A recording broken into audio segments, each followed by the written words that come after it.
실록 조선왕조 500년 제2권 개국전야 두 번째 창왕. 지금부터 시작하겠습니다. 조민수는 수창국의 전각 모퉁이를 급히 돌아가고 있었다. 맹렬하다고 말할 수밖에 없는 불볕이 짓누르듯 쏟아지고 있었다. 눈자위가 시큰해지는 햇볕이었다. 조민수는 정비의 거처에 당도했다. 늙은 상궁이 깊숙이 머리를 굽히고 고했다. 대비마마, 좌시중 대감 납시어 계시옵니다. 듭시라 여쭈어라. 조민수는 전각 안으로 들었다. 아직도 미색이 흘러넘치는 정비가 조민수를 맞이했다. 38살이었다.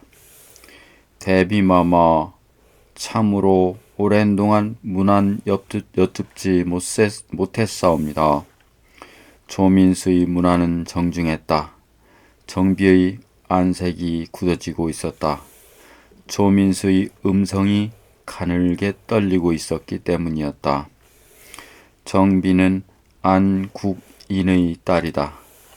지금으로부터 23년 전 15 어린 나이로 입궁했었다. 노국 대장공주가 세상을 떠나자 공민왕은 민망하리만큼 허탈해했다. 노국공주만을 생각할 뿐 정사마저 살펴보지 않았다. 이를 딱하게 어긴 맹덕태후 홍씨가 세 사람의 후비를 맞이해 주었다. 이재현의 딸 해비로, 왕의 딸 익비로 맞아들일 때 정비도 함께 입궁했었다.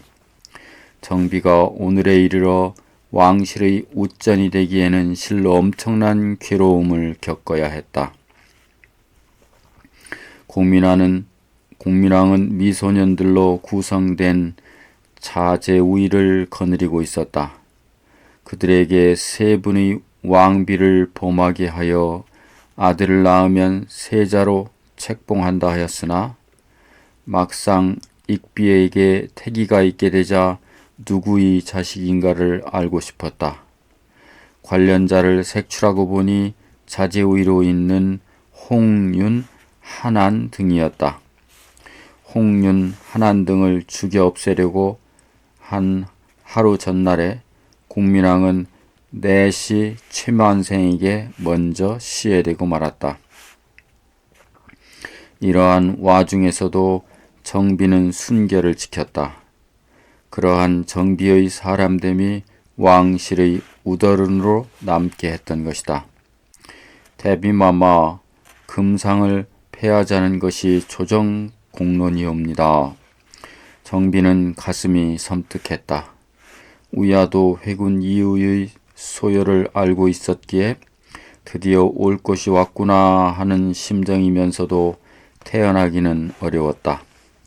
마마, 마땅히 세자마마를 보호에 메셔야 할 것으로 아옵니다. 윤호하여 주시옵소서. 우시중 대감도 그렇게 생각하고 계시는지요? 우시중은 이성계다. 정비는 이성계의 의중을 먼저 물었다. 그것이 이성계의 생각을 존중하겠다는 뜻이기도 했다. 이 장군은 정창부원군을 생각하고 계시는 듯합니다만 세자마마께서 계시는 터이라 바람직한 일이 못되는 줄로 아옵니다. 조민수는 세자로서 보위를 이어가야 한다고 말했다. 그러나 정비는 조민수의 의중이 이성계의 뜻을 앞지를 수 없음을 알고 있었다. 우시중 대감께서 선뜻 응할는지요? 대비마마, 세자마마를 보위에 메시는 일은 저만의 생각이 아닌 줄로 아옵니다. 하오시면 누구와 더불어 의논하셨다는 말씀이요? 한산군과 의논하여 싸웁니다. 한산군은 대유가 아니옵니까? 한산군은 이색의 이름이다. 이색은 유림을 대표할 만한 인물이었다. 조민수는 이색의 이름을 거론하면서 자신의 뜻을 관찰하고자 했다. 생각해보면 조민수가 이성계와 대립하고 있는 양상이 아닌가. 언젠가 이성계와 동석한 자리에서 만일 새 주상을 옹립하는 일이 있다면 왕씨로 새 주상을 삼는다는 언약이 있었다. 그럼에도 정씨를 찾아와 세자로서 새 주상을 삼겠다고 말하는 것은 이성계보다 높은 위치에 서고 싶은 조민수의 야망일 수도 있었다. 대비마마, 이제 새삼스럽게 왕씨로서 보위를 이어간다면 새로운 혼란이 일 수 있을 것이옵니다. 윤호하여 주시옵소서. 정비는 신중했다. 왕위의 계승은 최악의 경우 유혈 참극을 수반한다는 사실을 알고 있었기 때문이었다. 정비는 반문을 던진다. 나로서도 세자의 등극을 바라고 있어만 지금의 사정이 그것을 허용할지 모르겠어요. 이성계의 일을 걱정하고 나섰다. 그럴 수밖에 없었다. 목자득국이라는 노래가 나돌고 있음을 정비는 알고 있었다. 그 점은 심려 마시옵소서. 좌시중이 유림의 뜻을 모아 진언하고 있음이옵니다. 시행토록 하시오. 정비는 잠시 망설이는 듯하다가 허락했다. 조민수는 적어도 이 시간만은 천하를 얻은 것이나 만큼이나 기뻤다. 새 주상을 자신이 옹립하고 이색과 같은 유림의 거두를 얻고 나선다면 이성계쯤은 하루아침에 뒤로 돌려놓을 수 있다는 자신감이 넘치기도 했다. 마침내 우왕을 강화도에 부처하기로 정해졌다. 우왕은 놀라지 않았다. 사약을 받는다든가 참수형을 당하는 것보다 100번 나은 일이 아닌가. 세상 인심은 야속했다. 지금까지 그의 은총을 받아오던 비빈들마저도 함께 강화도로 가겠다는 사람이 없었다. 중신들은 최영의 딸 영비를 내칠 것을 관했다. 그때야 우왕이 입을 열었다. 영비만은 나와 같이 있게 해주시오. 만일 영비를 내친다면 나 또한. 우왕은 말을 이어가지 못했다. 잠시 전까지만 해도 주상의 자리에 있던 우왕이다. 울음 섞어 애원하는 폐왕의 소망을 못 들어줄 까닭이 없지를 않은가. 영비와 연쌍비가 우왕을 따라 강화도로 가기로 했다. 해는 저물어 서산은 붉은 노을로 물들어 있었다. 우왕은 병사들의 삼엄한 호위를 받으며 궐문 밖으로 끌려나왔다. 평민 차림이었다. 14년의 영화가 물거품이 되는 순간이었다. 이때도 우왕과의 작별을 아쉬워하는 사람은 없었다. 우왕은 궐문을 바라보았다. 인심의 야속함이 뼈에 사무칠 것만 같았다. 해가 이미 저물었구나. 우왕은 불쑥 이렇게 말하면서 말에 올랐다. 병사들이 말이 먼저 움직였다. 우왕은 그들의 뒤를 따랐다. 눈물이 쏟아져 흘렀다. 우왕이 사라진 다음 회빈문이 조용히 열렸다. 보자기를 든 두 사람의 안악이 나왔다. 영비와 연쌍비였다. 사위는 어둠에 깔려오고 있었다. 임금이 없는 대궐을 비어있다고 한다. 그런 말이 있음을 실감케 하듯 수창궁은 숨소리마저 들리지 않았다. 백관들은 전국보를 만들어 정비에게 올렸다. 다음 임금을 정해 주십사 하는 요식행위에 불과했지만 건너뛸 수 없는 행사였다. 정비의 초소에 다녀온 다음에야 이성계는 세자가 주상의 자리에 오른다는 사실을 눈치챘다. 조민수의 농간임을 모를 까닭이 있는가. 분했다. 배신이라고 생각했다. 빈청에서 조민수를 만났다. 조민수는 애써 당황의 빛을 감추려고 했다. 이성계는 무섭게 쏘아보고 있다가 찌르듯 물었다. 약조가 다르지 않소이까? 비수와 같은 추궁이었다. 주춤하는 조임수에게 한치의 틈도 주지 않고 다시 죄었다. 좌시중도 일구이연하시오이까? 지난날 왕씨로서 보위를 이어가자고 언약한 바가 있지 않느냐는 추궁이었다. 장군, 저 혼자서 정한 것이 아니오이다. 아니라면 누구와 의논했소이까? 한산군의 의향을 따랐습니다. 이성계는 할 말이 없었다. 조민수의 입에서 한산군 이색이 거론되리라고는 꿈에도 생각하지 않았기 때문이었다. 조민수는 이성계의 심중을 달래보려는 듯 조용히 말을 이었다. 장군, 세자가 아니 계시다면 당연히 왕씨로서 보위를 이어가야 합니다. 허나 세자가 계신 이때 대감! 이성계는 쐐기를 박듯 조민수의 말을 끊었다. 수상이 좌시중이니 수상의 뜻을 따르리다마는 한산군에게 의논할 수 있는 일이라면 마땅히 나와도 의논했어야 옳을 일이요. 내 명생이 우시중이 아니요. 언중유골이라 했던가.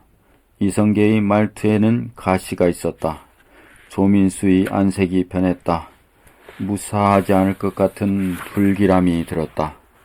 그 점은 송기스럽기 그지없으나 송구스럽다면 그만일 테지요. 이성계는 또다시 조민수의 말을 끊었다. 그리고 두 사람은 말이 없었다. 후텁지근한 무더위는 조민수의 몸을 땀으로 적셨다. 견딜 수 없는 지루함이었다. 먼저 돌아가면 그만이었으나 조민수로서는 그럴 용기가 없었다. 이성계는 눈을 감은 채 움직이지 않고 있었다. 조민수는 벌써 수십 번 그런 이성계의 모습을 훔쳐보고 있었다. 그만 헤어집시다. 이성계가 먼저 일어서서 나갔다. 조민수는 잠시 뒤에 빈청을 나섰다. 바람이 불었다. 이성계에게는 찐득한 여름밤이었으나 조민수에게는 시원한 가을바람처럼 느껴졌다. 짓눌린 상태에서의 해방이 그런 느낌을 주었으리라. 이방원의 집 사랑방.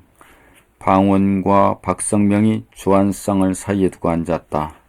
방원은 빈잔을 소반을 치듯 놓았다.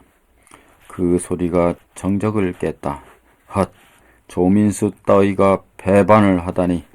이 사람아, 어쩌면 잘될 일일 수도 있어. 잘되다니, 그건 아버님의 뜻이 아니야. 아껴두는 것도 괜찮다니까. 성명이 술잔을 비우면서 말했다. 두 사람의 성격은 판이하게 달랐다. 방원이 우락부락하다면 성명은 냉철하고 신중했다. 성명이 타이르듯 말했다. 요지는 이러했다.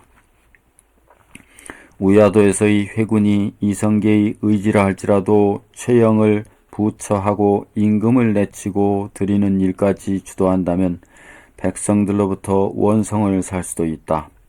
그러한 까닭으로 조민수나 그 밖의 사람들을 주도 세력으로 내세우면서 후일을 기억하는 것도 현책이 하나라고 했다. 방원이 발끈하고 나섰다. 목자 득국이란 노래가 퍼지고 있어. 원하건대 백성들을 구제해달라고 하질 않는가. 백성의 소리가 민심이라면 민심을 따르는 것이 현책이야. 딱한 사람 같으니 백성이란 본시 요물이 아닌가. 득이 있으면 환성을 보내지만 평상대로면 비방을 해. 민심이란 돌과 같이 불변한다는 것이 아니라 물과 같이 흘러감을 알아야지. 민심을 두려워하되 믿을 바는 못 되는 것이야. 성명의 말은 방원의 가슴을 가라앉히기에 충분했다. 민심은 두려워하되 믿을 바는 못 된다. 방원은 몇 번이고 성명의 말을 되씹었다. 씹을수록 맛이 나는 말이었다. 민씨 부인이 들어왔다. 빈 술병을 챙기고 있었다. 그만 되었습니다. 아니 왜요? 더 드시지 않으시고요. 민씨 부인은 상냥하고 영특했다. 내심 방언의 마음을 가라앉혀 주기를 기다리고 있었다. 민씨 부인은 방언과 성명의 성품을 하나로 합쳤다가 반으로 갈라놓을 수만 있다면 그렇게 하고 싶은 심정을 여러 번 느끼고 있었다. 그만큼 방언의 과격한 성품을 두려워하고 있음이었다. 귀한 손님이 오셔 계시는 것으로 압니다. 성명은 7점선이 와 있음을 알고 있었다. 이 임금이 세상을 떠나든가 자리에서 물러나면 후궁들은 골 밖으로 나오게 마련이다. 성명이 돌아가자 민씨 부인은 방언을 7점선의 거처로 인도하고자 했다. 오늘 밤은 영서 옹주의 거처에서 쉬셔야 하옵니다. 방언은 할 말이 없었다. 다만 그럴 것까지야 없지 않느냐는 시선을 보냈을 뿐이었다. 민씨 부인은 담담하게 말을 이었다. 앞으로의 행동거지는 잘 일러두었습니다만 그래도 당신의 분부가 계시하지요. 주상의 은총을 받은 몸이라 함부로 대할 수 없고 또 함부로 나돌아다니게 할 수도 없지 않습니까? 지아비를 다른 안악의 품으로 인도하는 민씨 부인의 명분에는 품의가 있었다. 방언에게는 겸연쩍기까지 한 일이었다. 날이 밝으면 아이들에게도 제가 일러놓겠습니다. 뒷일은 심려 마시고요. 민씨 부인은 자리를 옮길 것을 채근했다. 방언은 치기를 빌어 입을 열었다. 마치 나무 얘기를 하듯 하는구만. 선뜻 내키질 않아. 방언은 말끝을 흐렸다. 농담으로라도 얼버무려 보려 했으나 뜻과 같이 되지를 않았다. 민씨 부인의 얼굴에는 웃음기마저 담겨 있었다. 저렇게 태어날 수가 있나. 방언은 그런 생각을 씹었다. 두려운 생각마저 들었다. 마땅히 투기해야 할 일을 놓고 상냥한 태도를 보이고 있는 민씨 부인의 모습을 어떻게 생각해야 할지 참담한 느낌마저 들었다. 언젠가 민씨 부인은 대장부로 태어났어야 했다고 실토한 일이 있었다. 방언은 문득 그때 일을 되살리면서 자리에서 일어섰다. 민씨 부인은 7점선이 있는 별당까지 몸소 방언을 인도했다. 아무 일에나 거리낌 없었던 방언도 이번만은 심란했다. 옹주마마 서방님 드십니다. 민씨 부인은 상전에게 고하듯 깍듯이 말했다. 방언은 어이없는 표정으로 민씨 부인을 건너다 보았다. 7점선이 나와서 다소곳이 섰다. 편히 쉬시오소서. 민씨 부인은 말을 마치고 발길을 돌렸다. 사라져가는 민씨 부인의 뒷모습이 방언에게는 몹시 허전해 보였다. 이로부터 잠시 후 별당의 등쪽이 꺼졌다. 7점선은 스스럼 없이 방언의 가슴으로 안겨들었다. 방언도 주저하지 않았다. 두 사람의 몸뚱이는 순식간에 땀으로 흥건하게 젖어갔다. 7점선은 전보다 훨씬 더 능란하게 몸을 놀렸다. 방언은 자신의 의사를 내세우지 않고 던지듯 7점선에게 맡겨두었다. 찌르르 찌르르 어디선가 귀뚜라미 소리가 들렸다. 7점선은 장지문을 조금 열었다. 시원한 바람이 이들의 땀을 식히면서 지나갔다. 시엔네는 어찌 살아야 하옵니까? 앞으로 일이 막막하기만 하옵니다. 방언은 대답하지 않았다. 7점선은 방언의 가슴에 얼굴을 묻으면서 속삭였다. 남들이 알까 두렵사옵니다. 내당마님의 분부를 따르면 될 것이니라. 이번에는 7점선이 입을 다물었다. 그동안 어려운 일을 잘 해주었다마는 앞으로 더더욱 어려운 일이 있을 것이니라. 내당마님의 분부 하늘처럼 받들어야 할 것이 알겠느냐? 7점선의 대답은 들리지 않았다. 방언은 더 이상 아무 말도 하지 않았다. 날이 밝았다. 6월 초 아흐렛 날이다. 정비의 전교로 9살 난 세자가 왕위에 올랐다. 고려왕조 33번째 임금이 되는 셈이다. 창왕. 역사는 이분을 창왕이라 기록하고 있다. 임금의 어머니를 높여서 왕대비로 삼는 것은 왕실의 법도, 이 임의 따님인 근비를 왕대비로 높였다. 고려왕조가 창업된 918년, 오늘에 이르기까지 471년이 흘렀다. 공민왕 말년부터 오늘에 이르러 20여 년을 말로 형언할 수 없는 혼조의 기운이 팽배해 있었고 왕실은 명맥만 유지하였을 뿐 아무 힘이 없었다. 더구나 폐양을 신우라 불렀으니 새로 보위에 오른 창왕도 왕씨의 핏줄이 아니라고 수군거렸다. 비록 9살이라 할지라도 조민수에 의해 보위를 이어받았으니 그쪽에 의지할 수밖에 없었고 조민수 또한 임금의 곁을 떠나지 않았다. 그러면서도 자신의 힘만으로 이성계와 대결하기에는 힘이 모자람을 알았다. 조민수는 이인님을 다시 부를 생각이었다. 9살 난 임금이 이인님이 누군지 알 턱이 없었다. 전하, 덕망 있고 경륜 높은 재상이 필요한 때이옵니다. 원하옵건대 이인님을 다시 부르시어 중용하심이 옳은 줄로 아옵니다. 그러세요. 임금의 대답은 간단했다. 이 같은 소식이 한간에 전해지자 백성들은 경악했다. 임견미 여뭉방의 잔인한 착취 행위를 처결할 때 이인님도 중벌을 받았었다. 불과 5달 전의 일이 아니었던가. 이거이 어디 말이나 됩니까? 이인님 같은 놈을 다시 부르다니요. 백성들은 고사하고 대감을 어드럽게 보는 수작입니까? 퉁두라니 이성계에게 대들듯 쏘아붙였다. 이성계는 아무런 대답도 하지 않았다. 조민수가 창왕을 옹립한 후 이성계는 등청마저도 하지 않은 터였다. 밀어붙이고 말자요. 조민수까지 때려잡고 장군께서 차고 앉으시라요. 장군은 점점 과격해지는군요. 백성들의 말을 들어보라요.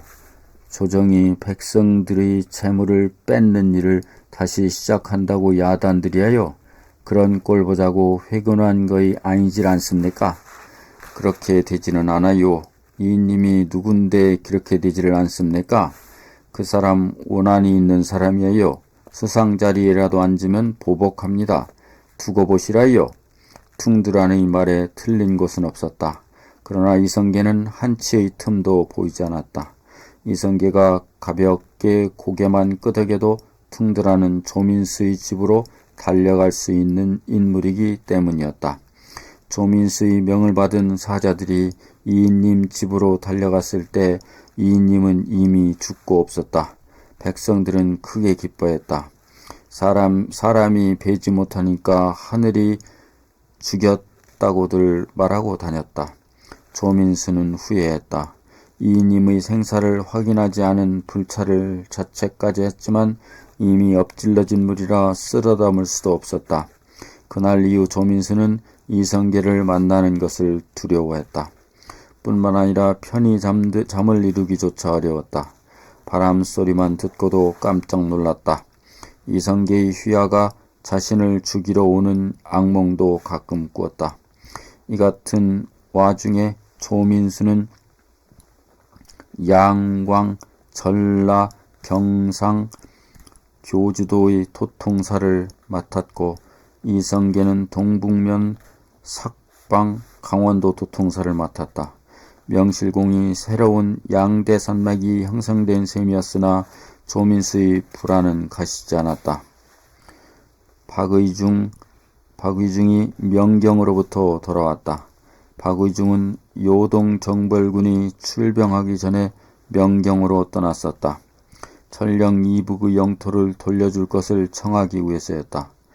명나라의 예부는 황제의 명을 받들어 자문을 보내왔다.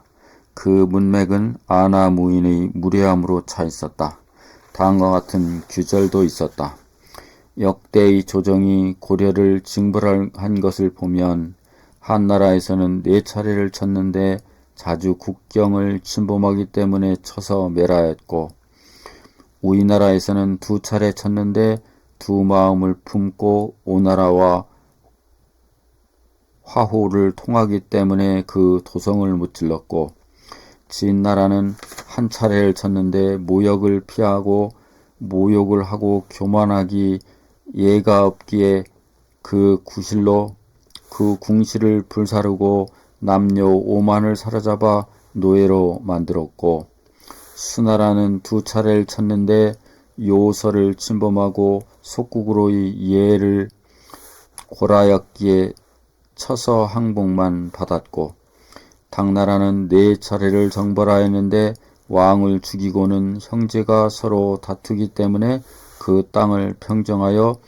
도독부를 두었고, 요나라는 4차례 토벌하였는데 왕을 죽이고 아울러 반목이 많으며 침범하여 난을 꾸몄기 때문에 그 궁실을 불사르고 강조 등 수만 명을 베었고, 금나라는 한 차례를 쳤는데 사신을 죽였기 때문에 그 백성을 무찔렀고, 원나라는 5차례를 토벌하였는데 도망한 사람을 받아들이고 사자와 조정에서 둔 관리를 죽였기 때문에 군사를 일으켰으며, 그 왕이 탐나로 도망갔으므로 잡아 죽였다. 그 혼란을 보면 모두 고려가 자치한 일이요, 중국의 제왕이 병탄을 좋아하고 토지를 욕심낸 것이 아니다. 중국이 스스로 침략사를 밝혀놓은 구절이다. 이런 식의 장황함을 늘여놓은 다음 철령 이북의 영토는 고려의 땅임을 간접적으로나마 인정했다. 아무튼 요동성을 공략한 후유증이 말끔히 가신 셈이었다. 사실 그로 인한 명나라의 보복이 누구보다도 두려운 사람은 이성계였다. 그가 회군하여 돌아온 것은 그 때문이었다. 비록 잠정적인 것이라 할지라도 명나라와의 갈등이 가라앉게 되자 이성계는 자신의 역할을 다한 것이라 믿었다. 이성계는 우시중의 자리에서 물러날 것을 결심했다. 사퇴를 원하는 상소를 올렸다. 아무것도 모르는 창왕은 자시중과 의논하겠다고 전했다. 이 같은 사실을 전해들은 조민수는 전율했다. 그래서 이색을 찾아갔다. 의논할 곳은 거기밖에 없었다. 대감께서 우시중 대감을 찾아뵙고 만류를 말씀드리는 것이 현책으로 아옵니다만, 이색은 말끝을 흐리면서도 신중하게 말했다. 조민수는 깊은 생각에 잠겨 있었다. 이성계가 현직에서 물러난다면 모든 일은 자신의 의사대로 처결할 수 있음이 분명했다. 거기에 이색의 지원을 받을 수만 있다면 금상첨화가 아닌가. 그러나 이색은 신중에 신중을 거듭했다. 우시중이 비록 장수나 지금으로서는 가장 참신한 인물이 아닙니까? 우야도에서의 회군이 그분의 뜻임을 세상이 다 아는 일이고요. 조민수는 가만히 있을 수가 없었다. 화제를 핵심으로 밀어넣었다. 목자득국이라는 노래를 들어보셨습니까? 듣다마다요. 사실이 그러하다면 우시중이 임금이 되어야 마땅하지를 않습니까? 이생은 잠시 주춤했다. 조민수의 본심이 이성계를 밀어내는 데 있음도 감지했다. 우시중이 그와 같은 흑심을 품고 있다면 좌시할 수 없는 일이 아니오이까. 마침내 조민수는 이성계의 제거를 제의하고 나섰다. 이색은 난처했다. 유혈 잠극이 서서히 다가오고 있음도 알았다. 이색은 더 이상 혼란을 원치 않고 있기도 했지만, 지난날 이성계가 전장에서 돌아올 때마다 무공을 찬양하는 시를 지어 보냈던 일까지 상기했다. 좌시중 대감, 난 이 장군이 인품을 알고 있습니다. 한간에 놔두는 풍설 따위에 현혹될 분은 아닙니다. 이 장군과 같은 참신한 인물이 내직에 있어야 할 때라는 생각이 듭니다. 오늘 하신 말씀은 없었던 것으로 하겠습니다. 조민수는 할 말이 없었다. 그는 이색의 집을 나섰다. 마땅히 추도군으로 달려가 이성계를 만나야 할 일이었으나 발걸음은 수창궁으로 향하고 있었다. 임금과 의논하여 임금으로부터 불륜하게 하면 그만이라고 생각했다. 이상입니다. 다음